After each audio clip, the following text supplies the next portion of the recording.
नमस्कार, स्वागत है आपका बिहार समाचार में। बिहार की बड़ी और गर्मागर्म खबरों पर बात करेंगे। बिहार की बड़ी और सनसनी खबरों पर बात करने से पहले आपसे एक छोटी सी अनुरोध है, कृपया वीडियो को एक प्यारा सा लाइक अवश्य कर दीजिएगा। आपका लाइक करना ही हमारी मेहनत का फल होता है।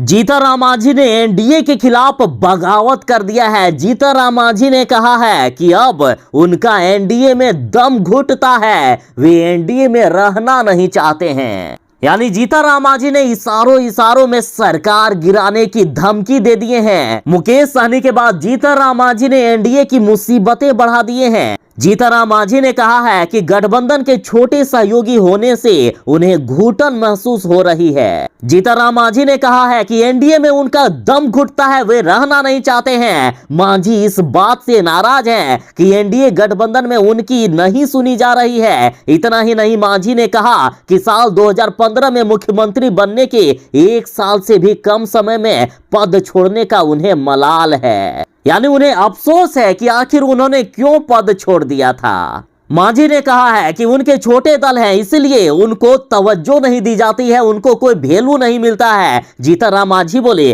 कि अगर हमारे पास 10 विधायक होते तो नीतीश कुमार से हर काम करवा लेते। इन्होंने कहा है कि अभी हमारे पास मात्र 4 विधायक हैं, अगर 10 विधायक होते तो हम दबाव बनाकर सरकार से सब काम करवा लेते, नहीं तो सरकार गिराने की धमकी भी दे देते।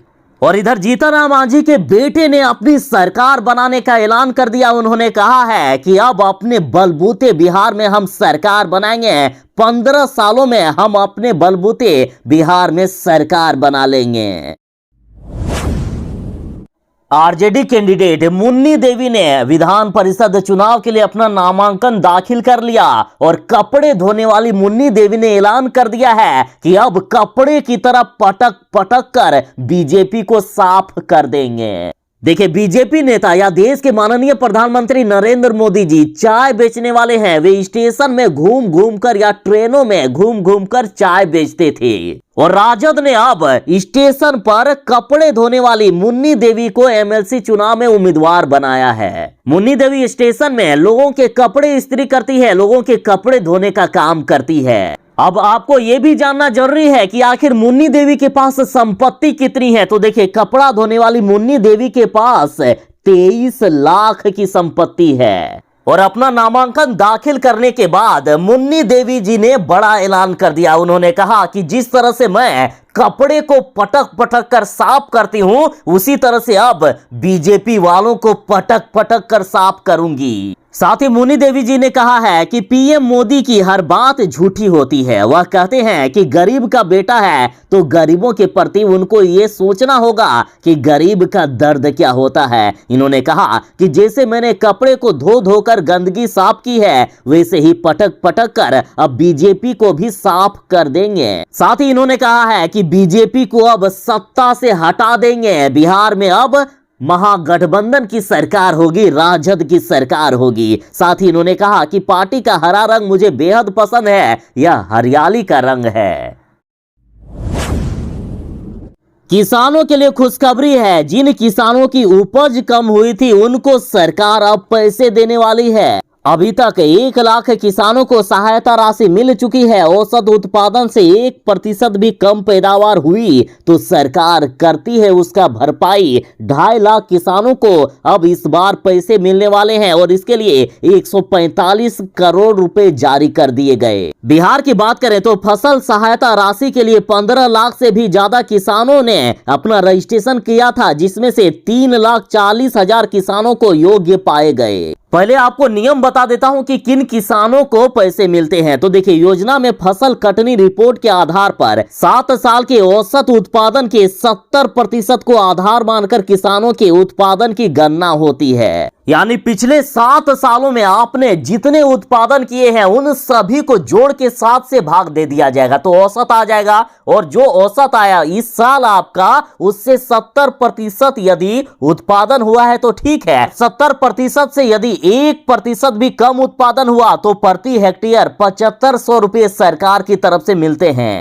और मान लीजिए 50% से भी कम उत्पादन हुआ तो प्रति हेक्टेयर 10,000 रुपए सरकार देती है किसानों को। और अभी बचे हुए 2,40,000 किसानों को राशि मिलने वाला है। देखिए, पहले किसान फसल बीमा योजना को लेकर परेशान रहते थे, इसके लिए वह प्रीमियम भी भरते थे, लेकिन नुकसान होने पर कंपनी भरपाई नहीं करती थी, कंपनी किसानों का भी पैसा खा जाती थी और इसलिए सरकार ने 4 साल पहले इस योजना की शुरुआत की है। बिहार के किसानों को हर साल लाभ मिलता है। यदि आपको इसकी जानकारी नहीं थी तो आप भी इसके लिए लाभ उठा सकते हैं। बिहार के किसान अपना रजिस्ट्रेशन जरूर ही करवा दीजिएगा। मान लीजिए आपने रजिस्ट्रेशन करवा दिया, आपकी उपज ठीक हो गई, तब तो कोई दिक्कत नहीं है। यदि आपकी उपज 70% से कम हुई तो सरकार प्रति हेक्टेयर 7,500 रुपए देने वाली है और इस तरह से 2 हेक्टेयर के लिए 15,000 तक सरकार आपको दे सकती है। और सबसे खास बात तो यह है कि इसमें रैयत और गैर रैयत दोनों किसान लाभ उठा सकते हैं। मतलब आपकी जमीन है फिर भी लाभ मिलेगा, आप दूसरे की जमीन पर खेती कर रहे हो फिर भी लाभ मिलेगा।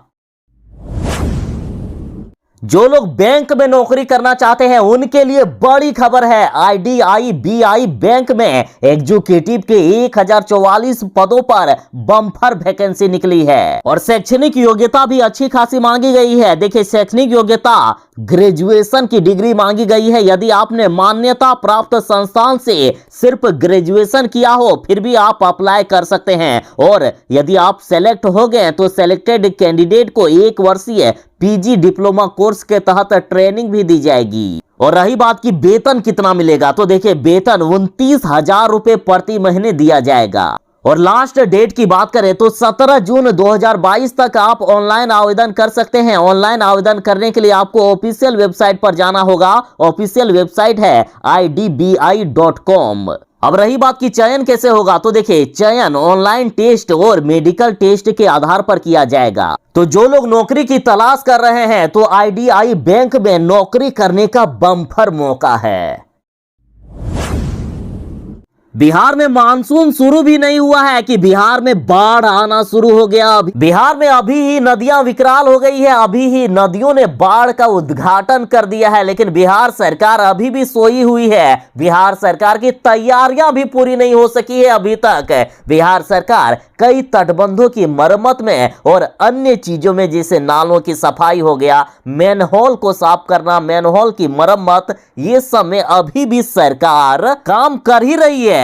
लक्ष्य दिया गया है कहीं 15 जून तक पूरा करेंगे, कहीं 20 जून तक पूरा करेंगे। भले ही सरकार ने बिहार में बाढ़ की अवधि 15 दिनों तक बढ़ा दी है और 1 जून से ही बाढ़ की अवधि गिना जा रहा है, लेकिन क्या फायदा, अभी भी बिहार में कई सारे काम अधूरे पड़े हैं। देखिए, बिहार में 2 से 3 दिनों में महानंदा नदी के जलस्तर में 50 से 60 सेंटीमीटर वृद्धि हो गई, तो वहीं गंगा के जलस्तर में 30 से 40% तथा कोसी नदी के जलस्तर में 20 सेंटीमीटर की वृद्धि हो गई है। तो वहीं मानसून से पहले ही कोसी व कमला बलान नदी में उफान आ गया और सरकार भी हैरान है। कोसी कमला के इस अप्रत्याशित व्यवहार से विशेषज्ञ भी चौंक गए हैं। जो कमला बलान और कोसी नदी जून के अंतिम में उफान पर आती थी, वो अभी ही तबाही मचाना शुरू कर दिए हैं। कोसी नदी सहरसा में, तो वहीं कमला बलान झांझरपुर में लाल निशान के भी पार पहुंच गया। देखिए, बिहार में हाल ही में कोसी और कमला बलान नदी खतरे के निशान को पार कर गई, जबकि सीमांचल की कई नदियां की बाढ़ ने कहर बरपाना भी शुरू कर दिया है। और इधर सीमांचल की भी कई नदियों के जलस्तर पर नेपाल की बारिश का सीधा प्रभाव पड़ रहा है। नेपाल बार बार बिहार में अभी से ही पानी छोड़ने लगा है, जिससे बिहार में तबाही मच सकती है। महानंदा और परमान जैसी बड़ी नदियों के जलस्तर बढ़ गए हैं, जबकि नोनी नदी ने तो कहर बरपाना भी शुरू कर दिया और इन नदियों के पानी से कई इलाकों में बाढ़ की स्थिति अभी ही उत्पन्न हो गई है। बिहार में हर साल बाढ़ आता है। पिछले साल भी बिहार में कई तबाहियां मची थी। बिहार कई तरीके से तबाह हुआ था। 1 साल गुजरने को है और अभी भी सरकार ने तैयारी नहीं कर पाए हैं। वाह जी, मतलब जनता की फिक्र है भी कि नहीं, समझ में नहीं आता है। अरे साहब, जनता आपको वोट देकर जिताती है, आपको गद्दी पर बैठाती है, किस लिए? आपको काम करने के लिए ना। और जनता ही आपको पैसे देती है टैक्स के रूप में या अन्य माध्यम से। जनता आपको पैसे देती है, आप कहीं से पैसे नहीं लाते हो जो खर्चा करने में आप आनाकानी कर रहे हो। जनता मालिक है, चाहे कोई भी पद के अधिकारी हो या कोई भी नेता हो,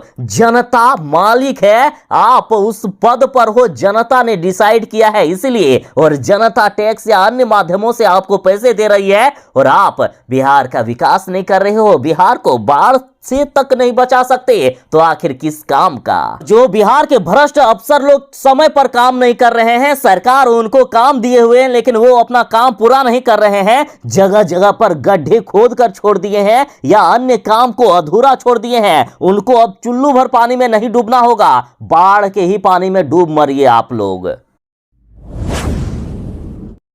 लालू यादव का भारत में ठीक से इलाज नहीं हो पा रहा है और अब बेहतर इलाज के लिए सिंगापुर जाना चाहते हैं लालू प्रसाद यादव। लेकिन लालू यादव जाएंगे कैसे? इसके लिए उन्हें पासपोर्ट की जरूरत पड़ती है और उनका पासपोर्ट कोर्ट में जमा है। लालू प्रसाद यादव ने पासपोर्ट रिलीज करने के लिए रांची के सीबीआई कोर्ट में सोमवार को अर्जी दाखिल की। लालू प्रसाद यादव ने आवेदन में कहा है कि वह किडनी की बीमारी से जूझ रहे हैं और इसका इलाज चल रहा है, लेकिन बेहतर इलाज के लिए वे सिंगापुर अब जाना चाहते हैं, अतः पासपोर्ट रिलीज किया जाए। और लालू यादव को पासपोर्ट कोर्ट के द्वारा दिया जाएगा या नहीं दिया जाएगा, इसकी सुनवाई 10 जून को होने वाली है।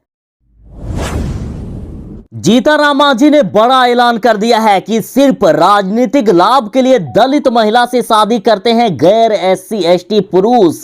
जीतन मांझी का कहना है कि सिर्फ यूज करने के लिए SC ST महिलाओं से दूसरे कास्ट के लोग शादी करते हैं और जीतन मांझी ने प्रधानमंत्री और राष्ट्रपति जी से बड़ी मांग कर दी है। जीतन मांझी ने कहा है कि हमारी SC ST की लड़कियों को गैर SC ST के लड़के राजनीतिक लाभ उठाने के लिए बहला फुसला कर शादी कर रहे हैं या फिर अपहरण कर रहे हैं, और यहां तक कि 4-5 बच्चों की मां तक को भी नहीं छोड़ा जा रहा है। जीतन मांझी ने कहा है कि दूसरे कास्ट के लोग, जो लोग चुनाव में खड़ा होना चाहते हैं या फिर आरक्षण पाना चाहते हैं, वे लोग SC ST महिलाओं से या लड़कियों से शादी कर लेते हैं, जबरदस्ती इनसे शादी किया जाता है या अपहरण करके शादी कर लेते हैं, 6 महीना या साल भर रखते हैं, उसके बाद चुनाव सर्टिफिकेट मिल जाता है या आरक्षण सर्टिफिकेट मिल जाता है, उसके बाद छोड़ दिया जाता है लड़कियों को। जीतन मांझी ने कहा है कि इस पर अब सख्त से सख्त कानून बनना चाहिए। साथ ही मांझी ने कहा कि संविधान में प्रावधान भी है कि शेड्यूल कास्ट की लड़की गैर शेड्यूल कास्ट के लड़का से यदि शादी करता है तो लड़की को शेड्यूल कास्ट का लाभ मिलता रहेगा, सिर्फ लड़की को मिलेगा, ना ही उसके बच्चे को मिलेगा और ना ही उसके शौहर को मिलेगा। और जीतन मांझी जी ने ऐलान कर दिया है कि मैं राष्ट्रपति से और प्रधानमंत्री जी से मिलूंगा और इस मुद्दे को लेकर बात करूंगा कि सख्त से सख्त कानून बनना चाहिए कि कोई भी यदि गैर SC ST पुरुष यदि SC ST की महिलाओं से शादी करता है तो सिर्फ महिला को ही लाभ मिलना चाहिए, बाकी दूसरे किसी को लाभ नहीं मिलना चाहिए। इन्होंने कहा कि भारत सरकार से मेरी मांग है कि कोई कॉलेज में पढ़ रहे हैं, प्रेम प्रसंग हो तो अच्छी बात है, लेकिन चुनाव में लाभ उठाने के लिए इस उद्देश्य से शादी कर रहे हैं या अपहरण कर रहे हैं तो ये सही बात नहीं है। जीतन मांझी ने यहां तक कह दिया कि 4-5 बच्चे की मां से भी गैर SC ST के पुरुष शादी करके चुनाव लड़वाते हैं और कम पढ़ी लिखी होने के कारण लड़का सारा काम करता है और लाभ उठाता है। बिहार में जातीय जनगणना हो रही है और इधर मुख्यमंत्री नीतीश कुमार जी ने बड़ा ऐलान कर दिया है कि जो बिहार से बाहर रहते हो उनकी भी गिनती की जाएगी। मतलब जितने भी प्रवासी मजदूर हैं उनका भी पता चल पाएगा कि बिहार में रोजगार की कमी से कितने लोग बाहर जाकर काम कर रहे हैं। साथ ही मुख्यमंत्री जी ने ऐलान कर दिया है कि 1 महीने की तैयारी के बाद जाति आधारित गणना का काम शुरू हो जाएगा और इस तरह से फायदा ये होगा कि जो लोग रोजगार की कमी के कारण बाहर जाते हैं काम करने के लिए और सरकार ऐसे लोगों की गिनती कर अब बिहार में ही रोजगार के अवसर बढ़ा सकते हैं। देखिए, जब ये पता लगेगा कि बिहार से बाहर इतने लोग हैं जो लोग रोजगार की तलाश में चले गए हैं, प्रवासी मजदूर हैं, तो सरकार की तो खूब बदनामी होगी। अतः सरकार बिहार में ही रोजगार के अवसर बढ़ा सकते हैं, क्योंकि बार बार मुख्यमंत्री जी ऐलान करते हैं कि मजबूरी में किसी को बाहर काम करने के लिए नहीं जाना होगा। और जब ये पता चलेगा कि इतने लोग मजबूरी में चल गए हैं काम करने के लिए तो सरकार की बदनामी होगी कि नहीं। मतलब देखा जाए तो जाति जनगणना से कई तरह के फायदे होंगे। साथ ही मुख्यमंत्री जी बोले हैं कि अगर जाति आधारित जनगणना होगी तो चाहे किसी धर्म, जाति, मजहब के हो, अपर कास्ट, बैकवर्ड, दलित, आदिवासी हो, सबके बारे में पूरी जानकारी मिलेगी। कोई भी किसी समुदाय के हो, उसकी आर्थिक स्थिति की जानकारी मिलेगी और उसको बेहतर करने के लिए काम किया जाएगा। IOCL यानी इंडियन ऑयल में मेडिकल ऑफिसर के लिए बम्पर वैकेंसी निकली है। टोटल 43 पदों के लिए वैकेंसी निकाली गई है। लास्ट डेट 16 जून तक रखा गया है। देखिए, इंडियन ऑयल कॉरपोरेशन लिमिटेड ने सीनियर मेडिकल ऑफिसर तथा चीफ मेडिकल ऑफिसर के 43 रिक्त पदों पर काम करने के लिए आवेदन मांगे हैं। और वेतन की बात करें तो 60,000 रुपए से लेकर 2,40,000 रुपया तक वेतन दिया जाएगा। 16 जून 2022 तक अंतिम तिथि है। तो आखिर कौन अप्लाई कर सकता है? तो देखिए, शैक्षणिक योग्यता की बात करें तो उम्मीदवारों ने MCI से मान्यता प्राप्त संस्थान से MBBS या फिर MD या MS की डिग्री हासिल की हो। साथ ही 10 सालों तक का कार्य अनुभव उनके पास होना चाहिए। आयु सीमा की बात करें तो 35 से लेकर 50 वर्ष तक के लोग अप्लाई कर सकते हैं। तो अब रही बात कि अप्लाई कैसे करें, तो अप्लाई करने के लिए आप ऑफिशियल वेबसाइट iocl.com पर जाएं। वहां आपको और भी सारी जानकारियां भी मिल जाएगी।